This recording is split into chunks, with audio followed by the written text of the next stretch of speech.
Hello po mga ka-hunter, ito na naman po tayo, magandang hapon po. Kumusta po kayo? Sana nasa lagi kayo sa mabuting kalagayan. Meron nga pala ang papakita sa nakita ko ang 16 na 10 peso BSP. Nung nakaraan ay naghahanap tayo nito 2016 at nakakita nga tayo ng isa. At ilalagay natin dito sa frame at wala nga. Diba? Ayan. Ilalagay natin yan sa i-amplify. At kunting tsaga-tsaga lang mga ka-hunter talaga, makakahanap tayo nito. Medyo hindi naman siya ganong uncirculated, pero maganda pa rin ang niya, ang condition ng ating nakuha na lahat na 2016 na semi-hard to find. Is nakakita tayo mga ka-hunter, di ba? Kunting tsaga-tsaga lang mga ka-hunter, makahanap tayo ng mga semi-hard to find.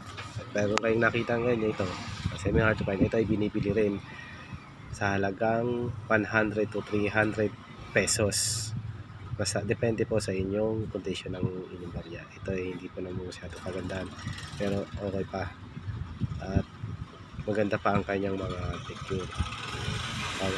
Medyo maganda pa po.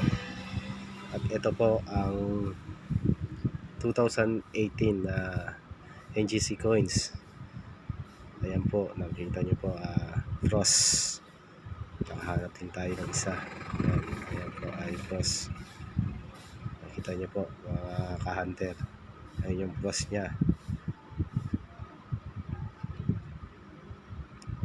reverse and reverse frost. Ayan po mga ka-hunter, binibili rin siya sa halagang 150 to 100 pesos. Depende rin po sa condition ng ating mga barya.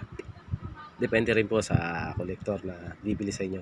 Tsaka eto nga pala mga ka-hunter, meron akong nabasa at nakita sa online seller na itong Power Revolution na 10 peso na commemorative coins ay may mataas na halaga na nakita ko. At sumaabot daw to ng 70,000 pesos. Dalawa po sila, at ito pong Antonio Luna na commemorative coins ay umaabot ng 22,000 pesos. Ito po ay nakita ko sa carousel sa sellers. Kahit tingnan nyo po sa carousel PH. Ayan po mga ka-hunter, sana po makakita kami ng ganyan. At ito ay itong dalawang to may pinakamataas na value sa ngayon. Maraming salamat po mga ka-hunter, sana makakita kayo muli, at God bless you mga ka-hunter.